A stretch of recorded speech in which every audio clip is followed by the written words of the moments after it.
Welcome to the Deep Dive. We take the sources you send us, notes, articles, audio, whatever, and we dive in. Find the key stuff, help you get informed, fast. And today's dive, it's really something. We're not looking at market reports this time. We've got this pile of fragments, personal stories, audio logs, even bits of an audiobook, all trying to capture this sudden, incredibly chaotic event. Looks like an alien invasion or something very much like it. Yeah, the sources are all over the place. Scientific notes, military comms, survivor journals, even like a tribal perspective and space reports. It's quite a mix. So that's our goal today, right? Exactly. To take these scattered pieces, sometimes conflicting, often, really raw, and trying to piece together what actually happened. What are these creatures? What can we learn about survival? Maybe adaptation just from these fragments. It's tough. The information is so broken up. Yeah, it sounds intense, sometimes terrifying in these accounts. But there are these weird moments, too, of discovery, resilience. Okay, let's unpack this stack, see what we can figure out. So, looking at the start, the very first signs, it wasn't like, spaceships landing immediately. It was subtle stuff first. Right, like that prepper, Len, he gets this feeling, this dread, after reading some article, we don't even know which one, and starts prepping like mad before anything obvious happened. Shows how some people were already tuned into something. And then you contrast that with the hard science side.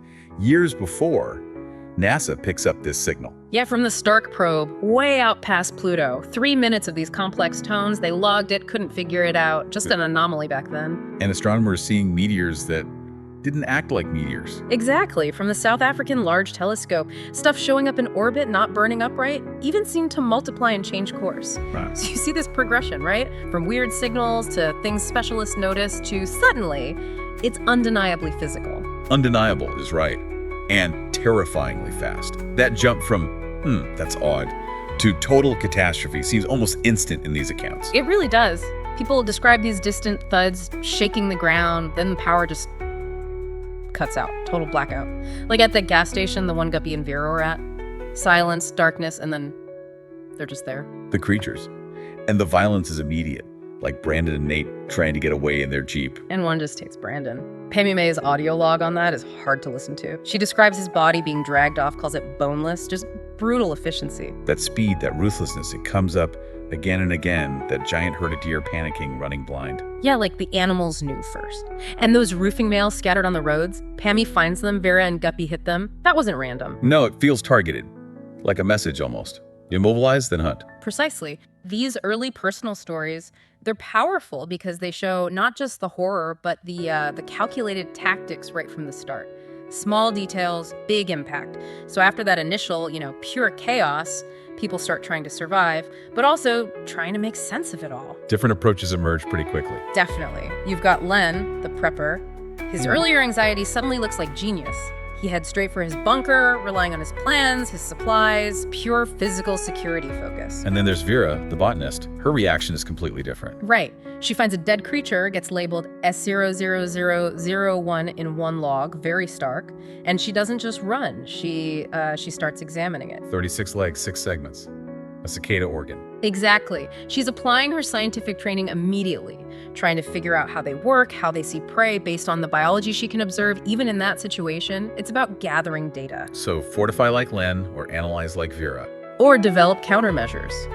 You see NASA digging back into that old Stark probe signal. Those weird tones, maybe they do something to the creatures. They start working on a sound weapon.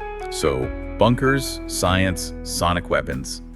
Pretty diverse strategies. But then you get these other paths, really unconventional, like the shaman. Yeah, that account is something else. He finds a dead one, calls it a base. And then he eats a piece of it. Whoa, okay. That's intense. It is. And whether it's symbolic or biological or something else, he gets these visions. Stars from outside the sky. Confirms they're alien, not of our realm. And that leads him to figure out how to affect them. Seems so. He makes this instrument wood, reeds, bone, and finds he can influence them, repel them even, using different sounds. High tones versus deep tones. It suggests this whole other way of interacting based on sound, vibration, learning their language almost. Which ties into what others notice, right? Yeah. The sounds they make. Exactly. Vera describes it like cicadas clicking. The shaman calls it a sating hunger song. It's clear they're communicating, signaling each other somehow. It's not just random noise. And then comes this really disturbing idea popping up in different places. The big one, Maddox, one of the survivors, Yeah. he comes up with this analogy: zombie ant fungus. Like that fungus that takes over ants, makes them climb up high so the spores can spread. Precisely that. He suggests these creatures, these clankers, or a credo as some call them, they aren't really in control. They're puppets, vessels, Controlled by something else. a hive mind, maybe, something parasitic inside them. And this ties into what Vera found, remember? Those wriggling things inside the 00001 carcass. The parasites. Okay, that reframes the whole thing. It's not just monsters, it's infected puppets. It suggests another layer entirely. And suddenly, these disparate observations start to click together, but only with this new, pretty unnerving framework. And it gets even weirder, people starting to connect with whatever this is. Yeah, Cooper's story. He eats some of the alien jelly from a damaged one. It says it tasted like sweetened lard, not great. But then, He starts hearing them, understanding their thoughts. that's what the account says. A strange warmth. Then this awful insight. And Pammy May, too, her journey is incredible. From victim to... Wow. Well, she starts using sound, her voice, that instrument the shaman gave her, to actually communicate with them, maybe even control them. Control them. It forces you to think, is the enemy just physical? Or is it informational, biological, even psychic maybe? It really pushes the boundaries. And all this complexity, this pressure, it starts tearing the human groups apart too, doesn't it? The sources from Camp Keystone paint a grim picture. Very grim. Johnson, the military guy in charge there, multiple accounts describe him as paranoid, obsessed with control, turning civilians away, cracking down internally, didn't keep your heads down, that kind of thing. And he's looking for something. Jeremy's electronics. Takes Guppy prisoner over it. Yeah, seems like his priorities are skewed, to put it mildly, focused inward when the threat is outside. Classic leadership breakdown under extreme stress, maybe. But then you get other military views, that Dayton Insider account. Right. Total contrast in perspective, but similar outcome. Failure. They believe operations were set up to fail, deliberately. Or that Washington just let it happen, sat on their hands. Deep cynicism there. Betrayal from the top down. So from the ground level, it looks like local paranoia. From higher up, it looks like strategic failure. Or worse, different sources, same crisis. Totally different interpretations of why things are going wrong. And that shapes the strategies you see. Keystone's military is trying, sort of, the old ways, but it's dysfunctional. Others just want to run, regroup. But then Pammy, Cooper, the shaman, they're trying something else. Interaction, understanding, maybe manipulation. And Dante's experience, licking that alien substance, gaining vision, connection, that hints at, well, who knows, alliance, symbiosis. It's way out there. And meanwhile, Space Command gets a message from Earth, plans to warn other worlds. The scale just keeps expanding. It shows how diverse the responses become when the threat is truly alien. Brute force isn't enough. You need radical new thinking. You see these strategies clash in specific moments too, like Vera. Yeah, the botanist, cornered after her car hits those nails, fighting a clanker with a chainsaw. Talk about adaptation. And the escape from Keystone. Vera, Guppy, Len getting out.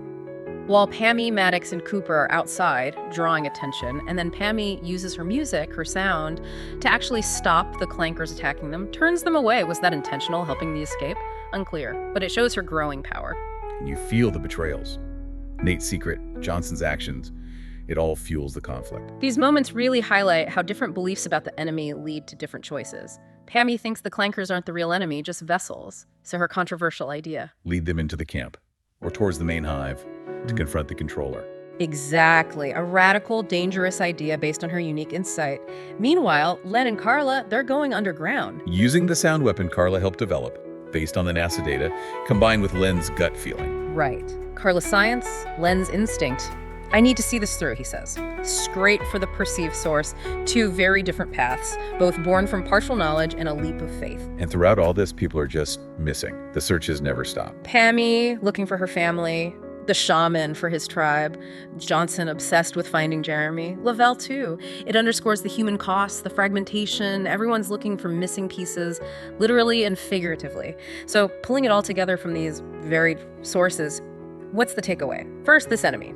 It's way more complex than it looks. Maybe a hive mind, maybe parasitic, operating in ways we barely grasp. Second, human responses are all over the map. Military structures are brittle. Unconventional methods, sound, biology, intuition seem crucial. And third, maybe the biggest hurdle isn't just the aliens. It's us. The infighting, the distrust, the inability to share or synthesize information effectively. Evaluating who is telling you something and why becomes as important as the information itself. It really makes you rethink what being informed even means in a situation like this. Yeah. It's not about one perfect source. It's about piecing together messy, biased fragments, questioning everything, being open to weird ways of knowing. Yeah, and that leads to one last thought, kind of provocative based on where these sources seem to point. If this enemy is a hive mind, maybe seeking connection or absorption like Dante or Cooper experienced, and if humans like Pammy can connect with it, influence it, well, is the only answer to fight it. Or is it about understanding it, Yeah. interacting, even integrating? What does survival mean against something that might want to absorb you and that some people can seemingly communicate with? How do you gather intelligence, make decisions when the enemy fundamentally challenges your definition of life and conflict? Heavy questions. Definitely things that stick with you after reading these accounts. That's our time for this deep dive. We hope sorting through these fragments gives you a sense of the event, but also maybe some tools for thinking about information and the unknown in your own world. Until next time.